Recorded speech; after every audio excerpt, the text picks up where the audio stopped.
Hello दोस्तों, नमस्कार। मैं रंजीत श्रीवास्तव आप सभी का आइडियल इंस्टीट्यूट के यूट्यूब चैनल पर स्वागत करता हूं। दोस्तों, कैसे हैं आप सभी लोग? उम्मीद करते हैं आप सभी लोग बहुत अच्छे होंगे और सभी लोग आप लोग अपनी अपनी तैयारी अच्छे से कर रहे होंगे। वर्तमान समय में उत्तर प्रदेश पुलिस का एग्जाम लगा हुआ है, तो कुछ बच्चे इसी की तैयारी अच्छे से कर रहे हैं। इसी संदर्भ में हम आप लोगों को कुछ इम्पोर्टेंट टॉपिक पढ़ाया करेंगे। तो आज हम लोग हिंदी विषय का एक टॉपिक पढ़ेंगे जिसका नाम रहेगा समास। तो हेडिंग डाल लीजिएगा आप लोग, समास।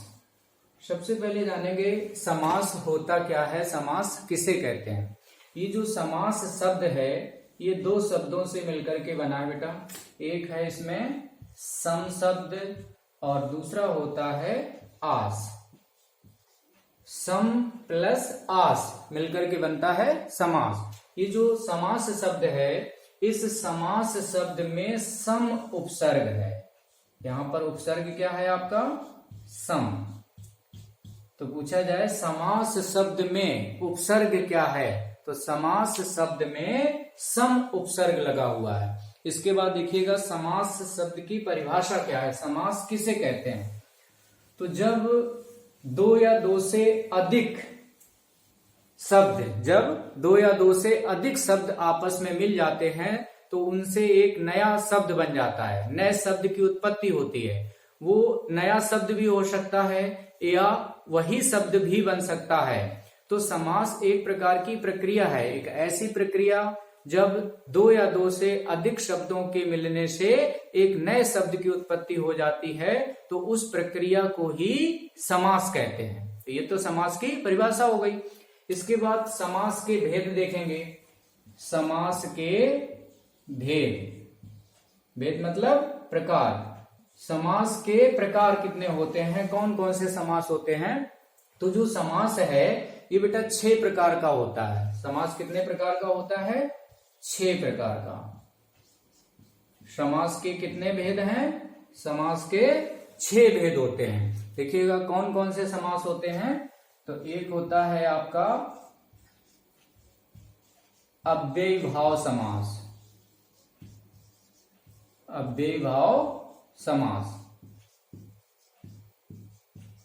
दूसरा है समास का प्रकार तत्पुरुष समास। कौन सा है? तत्पुरुष समास। तीसरा प्रकार लिखेंगे द्वंद्व समास। द्वंद्व समास। चौथा प्रकार होता है इसका बेटा द्विगु समास। द्विगु समास। पांचवा प्रकार लिखेंगे कर्मधारय समास।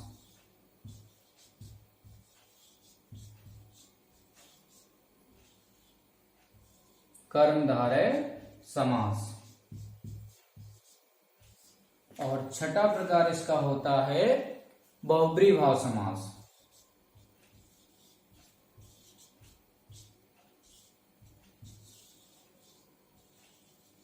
बहुब्रीभाव समास।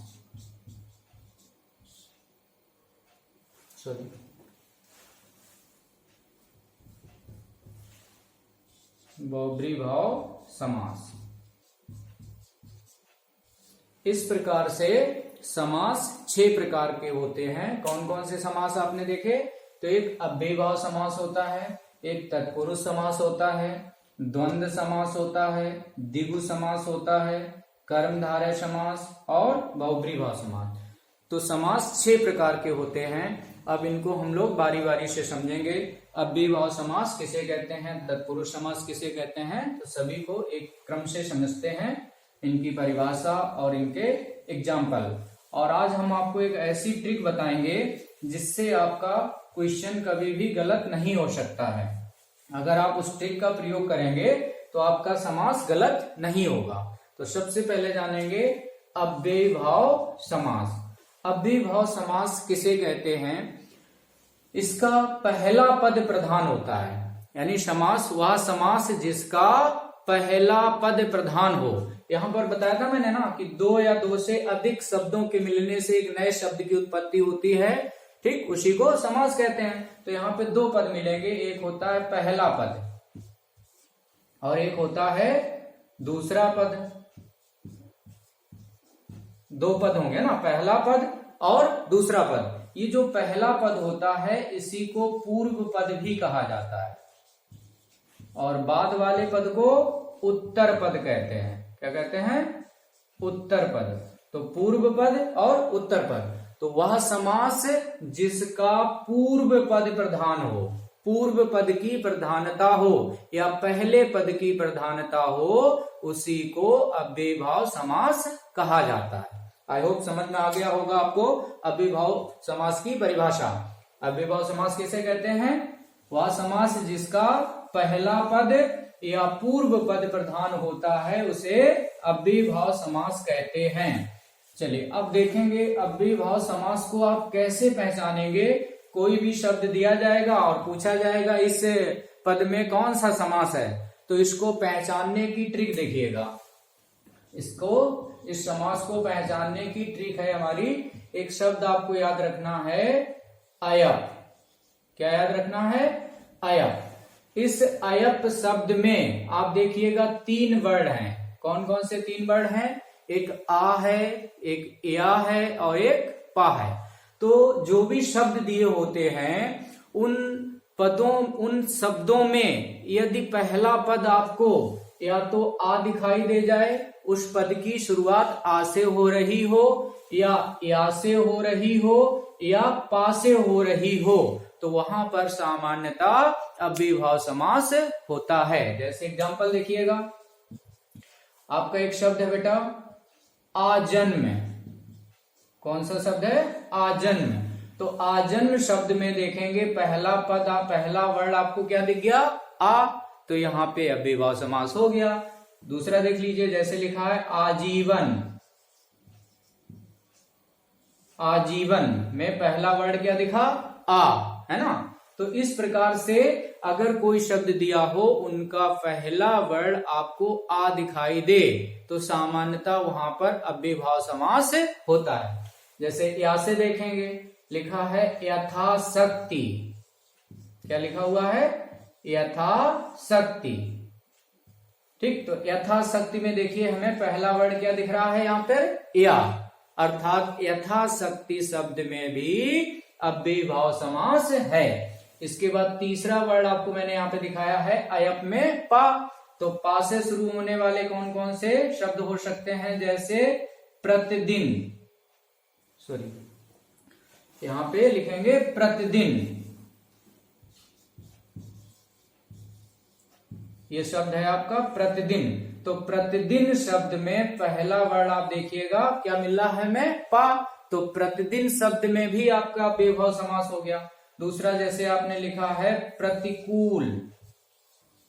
प्रतिकूल, प्रतिकूल शब्द में पहला वर्ड क्या दिख रहा है हमें? पा। तो आप देखिएगा हमारी इस ट्रिक से, इस ट्रिक को आपको याद रखना है अयप। अगर कोई भी शब्द दिया है उसका पहला वर्ड आ दिख जाए या दिख जाए या पा दिख जाए तो वहां पर अव्ययीभाव समास होता है। ऐसे करके आपको पहचानना है, ठीक है। दूसरी ट्रिक इसकी याद रखिएगा। अगर मान लीजिए इस ट्रिक से काम नहीं चल रहा है, आप नहीं पहचान पा रहे हैं, तो दूसरी ट्रिक आप नोट कर लीजिएगा।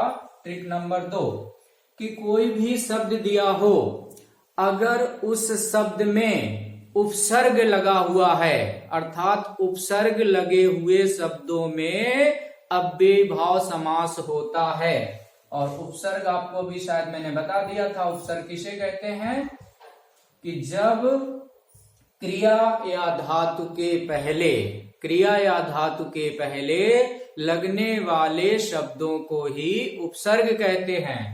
क्रिया या धातु के पहले लगने वाले शब्दों को उपसर्ग कहते हैं। जैसे यहाँ पे ये शब्द लिखा है प्रतिकूल, तो प्रतिकूल जो शब्द आपका लिखा हुआ है, इस प्रतिकूल शब्द में उपसर्ग क्या है? तो प्रतिकूल शब्द में बेटा प्रति आपका उपसर्ग हो गया, है ना। तो इस प्रकार से आप उपसर्ग निकाल के देख लीजिएगा।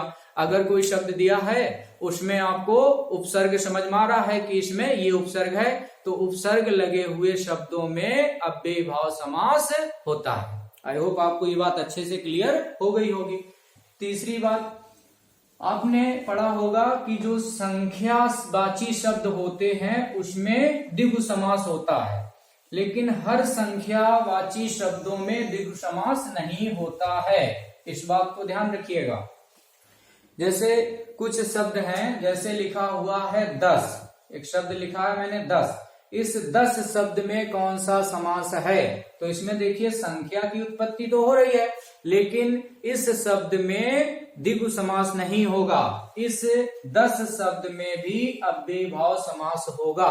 तो संख्यावाची वाले कुछ शब्द हैं, अर्थात आप याद रखिएगा 10 के गुणज में आने वाली संख्याएं, मीन्स 10, 20, 30, 40, 50, है ना, इस तरह से और भी हो सकती हैं। तो आपसे पूछा जाए कि संख्या 20 में कौन सा समास होगा, तो संख्या 20 में भी अव्ययीभाव समास होगा। यानी 10 के गुणज में आने वाली संख्याओं में अव्ययीभाव समास होता है। इस बात को याद रखिएगा, ठीक।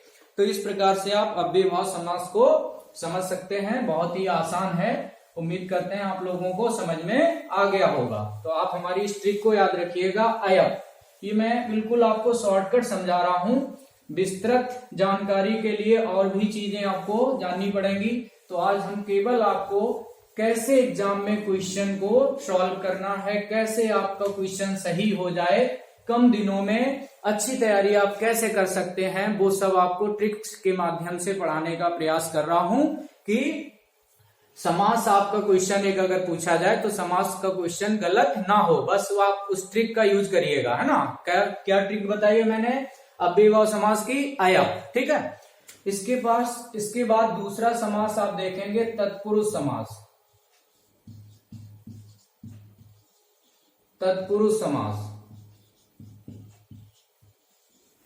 कौन सा समास? ये तत्पुरुष।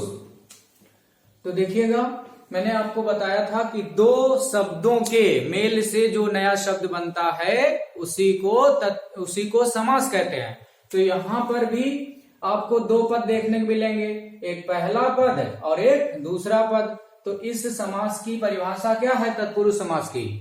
वह शब्द जिसका दूसरा पद प्रधान हो, जिसका दूसरा पद प्रधान हो, या यूं कह सकते हैं वह शब्द जिसका उत्तर पद प्रधान हो, उत्तर पद की प्रधानता दी गई हो, वहां पर तत्पुरुष समास होता है, ठीक। चलिए, तो ये इसकी परिभाषा हो गई। अब अगर कोई शब्द दिया है और आपको पहचानने को दे दिया जाए कि बताओ इस शब्द में कौन सा समास होगा, तो तत्पुरुष समास को पहचानने की हमारी जो ट्रिक है वो है बेटा, एक शब्द याद रखिएगा, कसम। कौन सा शब्द याद रखना है? कसम। तो कोई शब्द दिया हो और उस शब्द को ब्रेक करने पर ये 3 आपके वर्णों में से कोई भी वर्ण आ जाए तो वहां पर तत्पुरुष समास होगा। ये पहली ट्रिक। मान लीजिए इनमें से कोई मैच नहीं कर रहा, तो दूसरी इसकी बात याद रखिएगा, दूसरी बात इसकी याद रखेंगे, कारक चिन्ह। क्या याद रखना है? कारक चिन्ह। कारक चिन्ह शायद आप समझते होंगे, है ना। कर्ता ने, कर्म को, करण से, ये सब कारक चिन्ह कहलाते हैं। तो यदि कोई शब्द दिया है उसको ब्रेक करते हैं, उसको तोड़ते हैं, तोड़ने पे यदि कारक चिन्ह आ जाए तो वहां पर भी तत्पुरुष समास होगा। या ज्यादातर जो क्वेश्चन आते हैं जो एग्जाम्पल से दिए होते हैं उसमें यही शब्द आपको मिल जाते हैं जो कसम में आ रहे हैं, यानी कि या तो ब्रेक करने पे का मिल जाएगा, या मां मिल जाएगा, या सा मिल जाएगा। जैसे एग्जाम्पल देखिएगा, इसका एग्जाम्पल दिया है बेटा, जैसे वनवासी, एक शब्द है ये वनवासी। तो पूछा जाए कि वनवासी शब्द में कौन सा समास होगा, तो इसको जरा ब्रेक करते हैं। इसको कैसे ब्रेक करेंगे?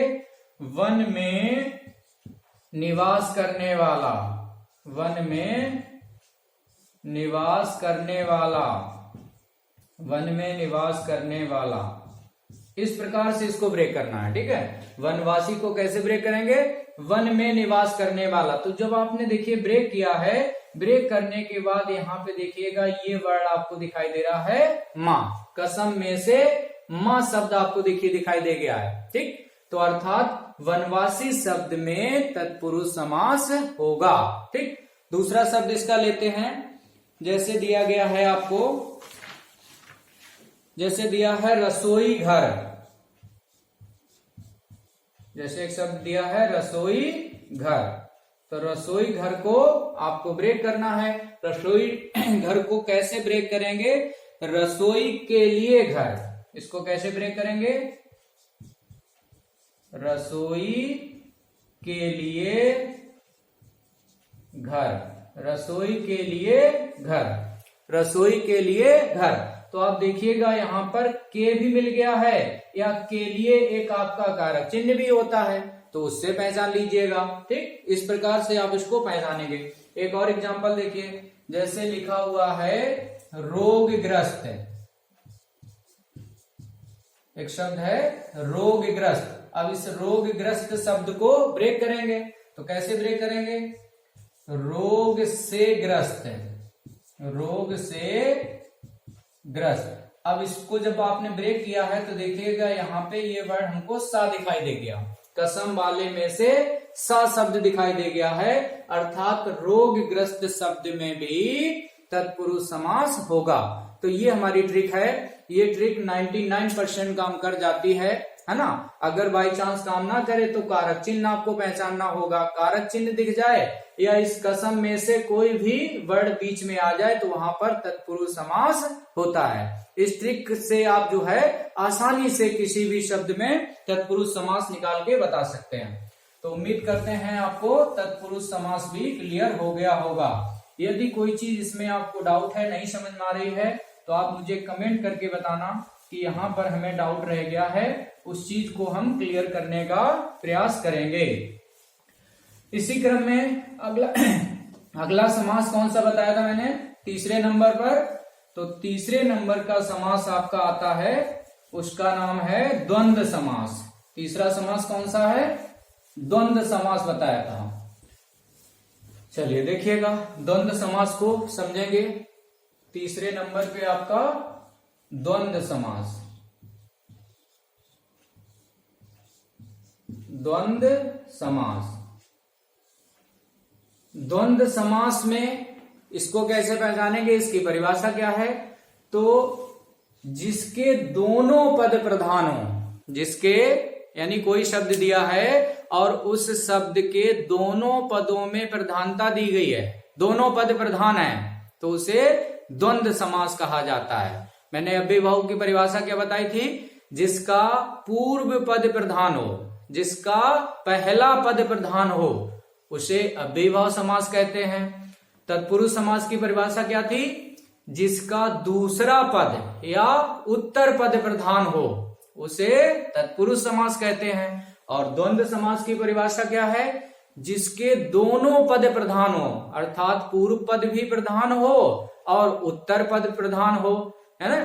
तो दोनों पद अगर प्रधान है तो वहां पर द्वंद्व समास होता है। ये द्वंद्व समास की परिभाषा हो गई। चलिए अब इसको देखिएगा, इसको पहचानेंगे कैसे? तो इसको पहचानने की ट्रिक देखिएगा। सबसे पहली बात है कि यहां पर आपको योजक चिन्ह, कोई भी दो शब्द दिए होंगे उनके बीच में योजक चिन्ह लगा दिखेगा। इस चिन्ह को क्या कहते हैं?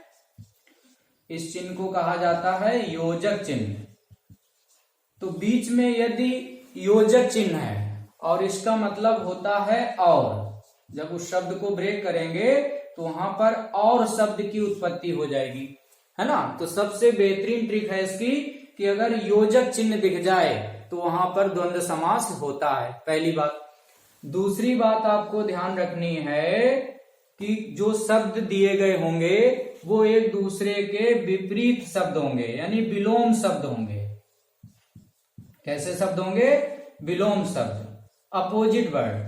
तो अगर एक दोनों शब्द जो दो शब्द दिए गए हैं वह एक दूसरे के अपोजिट वर्ड हैं, विलोम शब्द हैं, तो वहां पर भी द्वंद्व समास होता है। तीसरी बात, तीसरी ट्रिक इसकी याद रखेंगे, कंप्लीमेंट्री वर्ड यानी पूरक शब्द। कैसे शब्द? पूरक शब्द। जो दो शब्द आपको दिए गए हैं वह एक दूसरे के कंप्लीमेंट्री वर्ड हैं, यानी कि पूरक शब्द हैं, तो वहां पर भी द्वंद्व समास होता है।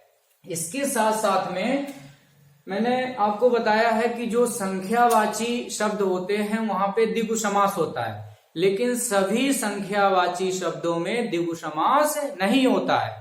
कुछ संख्यावाची शब्द होते हैं जिसमें अव्ययीभाव समास होता है, कुछ संख्यावाची शब्द हैं जिसमें द्विगु समास होता है, और कुछ संख्यावाची शब्द बेटा ऐसे भी होते हैं जिसमें द्वंद्व समास होता है। तो कहो कौन सी संख्या है वो? तो अगर जो आपकी गिनती है उसमें कोई बीच की संख्या दी गई, ध्यान दीजिएगा, अगर 1 से लेकर के 9 तक की संख्याओं का बोध हो रहा है तो उन शब्दों में द्विगु समास होता है। लेकिन अगर 10 के गुणज में कोई संख्या दी गई, जैसे 10, 20, 30, 40 ऐसे है ना, इस प्रकार की संख्या है, तो इसमें अव्ययीभाव समास होता है। अगर इनके बीच की कोई संख्या आ जाए, जैसे दे दिया जाए 18, क्या लिखा है ये 18, तो 18 को आप कैसे तोड़ेंगे, कैसे ब्रेक करेंगे? तो इसको तोड़ा जाएगा बेटा 10 और 8 18, 10 और 8 कितना होता है? तो 10 और 8 18। तो देखिएगा यहाँ पे और शब्द आ गया, ठीक, और शब्द जैसे ही आए तो वहां पर द्वंद्व समास होता है। अर्थात गिनती में प्रयोग होने वाली वे संख्याएं जो 10 के गुणज में आ रही हैं तो उनमें अव्ययीभाव, और अगर कोई बीच की संख्या आ जाए, जैसे आपका 11 आ जाए, 15 आ जाए, 18 आ जाए, है ना, 25 आ जाए, 45 आ जाए, या एक संख्या है जैसे 68, एक बार एग्जाम में पूछा गया था, एक शब्द लिखा था 68, शब्द में कौन सा समास होगा? तो देखिएगा ये जो 68 संख्या है ये एक बीच की संख्या दी गई, इसको कैसे ब्रेक करेंगे? इसको आप तोड़ सकते हैं, 60 और 8 68, है ना। तो यहाँ पे देखिएगा और शब्द आ गया, और शब्द जैसे ही आता है तो वहां पर द्वंद्व समास हो जाता है। आई होप आप लोगों को अच्छे से ये बात समझ में आ गई होगी। तो बेटा 1 से 9 तक की संख्या का अगर बोध हो रहा है तो द्विगु समास होता है, और 10 के गुणज में कोई संख्या आ रही है तो वहां पर अव्ययीभाव समास होता है। लेकिन अगर कोई इस प्रकार की संख्या आ जाए, बीच की, गुणज में नहीं है और 1 से 9 के बीच की भी नहीं है, इस प्रकार से है कोई, जैसे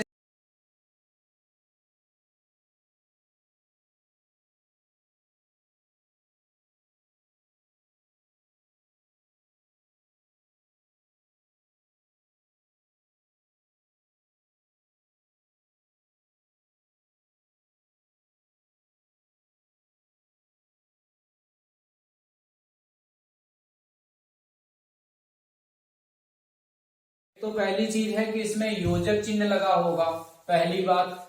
दूसरी बात, अगर योजक चिन्ह से काम नहीं बन रहा है तो देखिएगा कि जो आपको दो शब्द दिए हैं क्या वो अपोजिट वर्ड हैं, विलोम शब्द है एक दूसरे का, है ना, तो उससे पहचान लेना।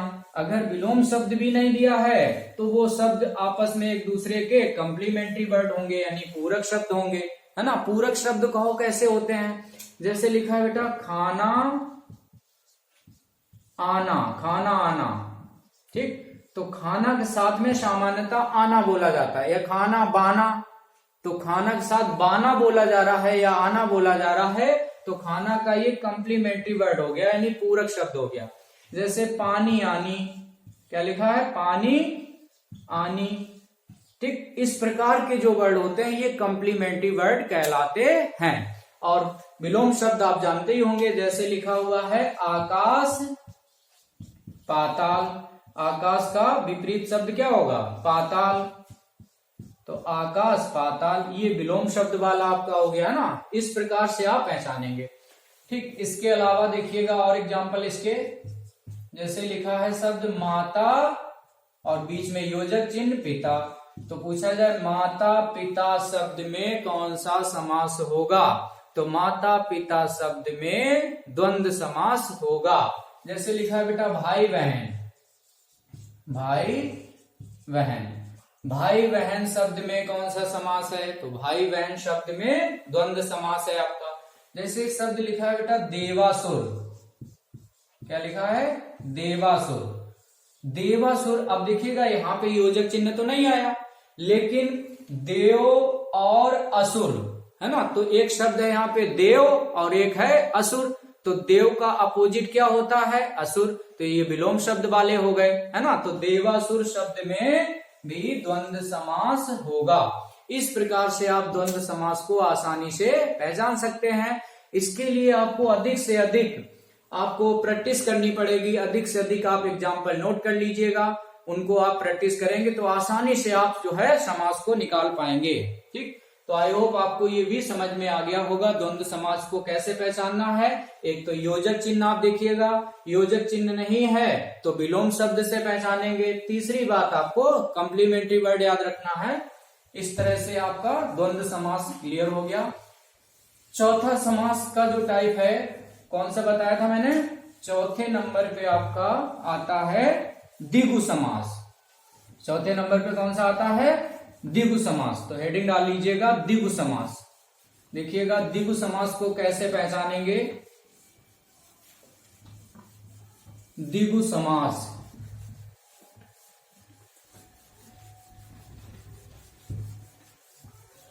चलिए चौथा नंबर लिखिएगा द्विगु समास।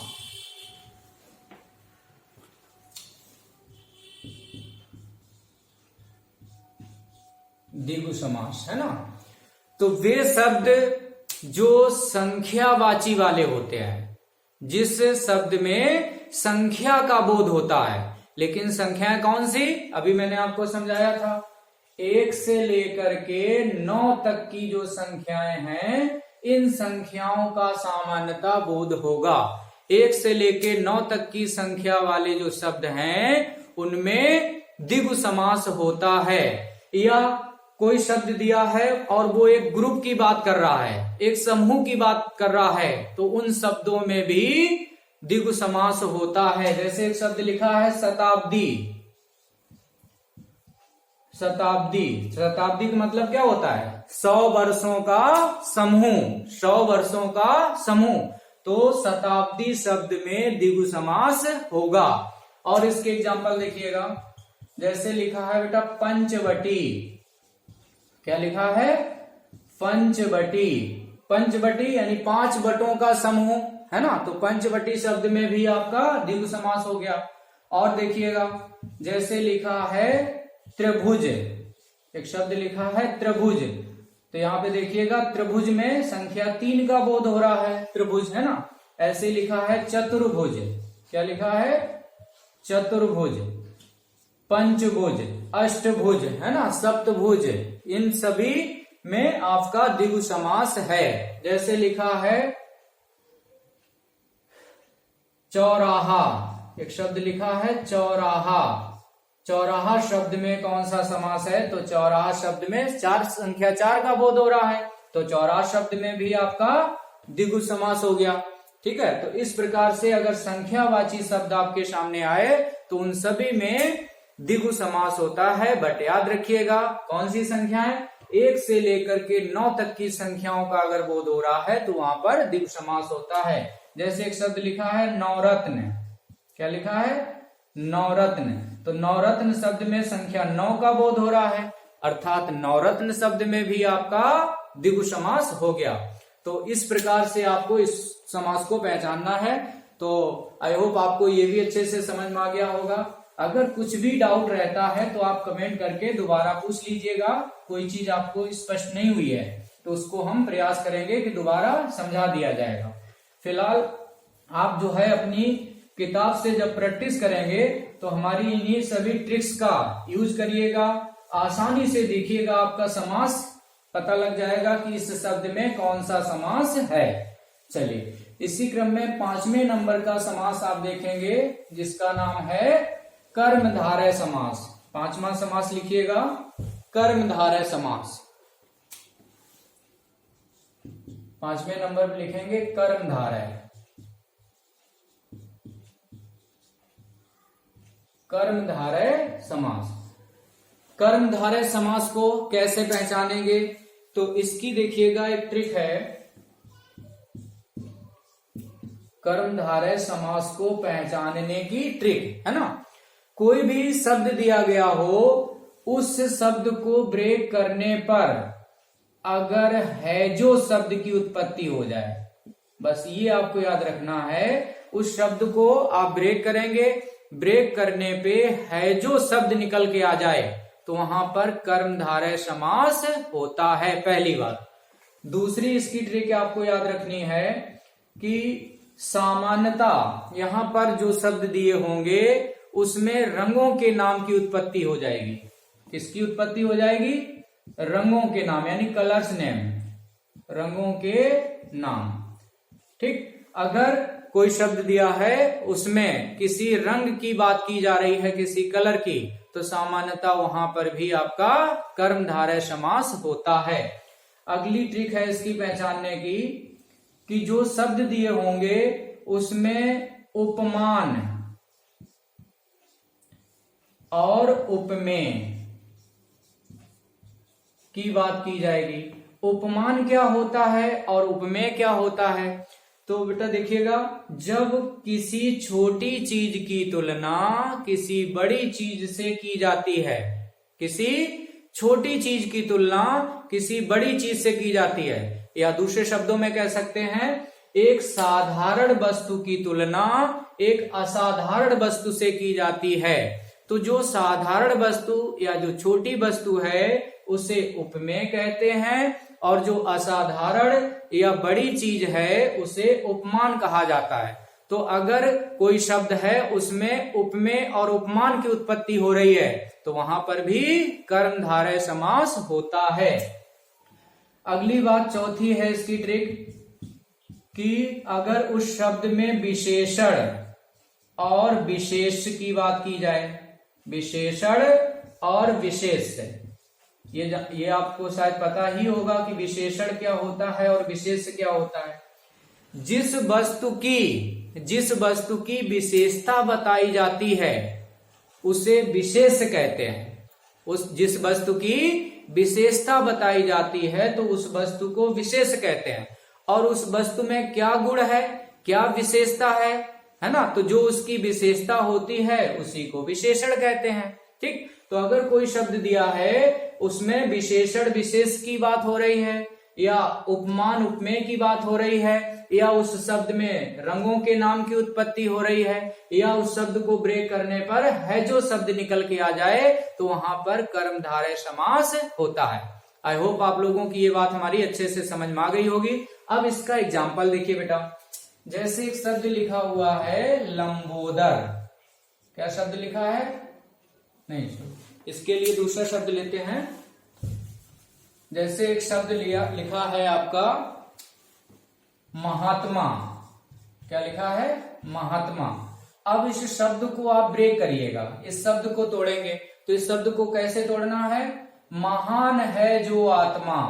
क्या लिखेंगे इसको ब्रेक करके? महान है जो आत्मा।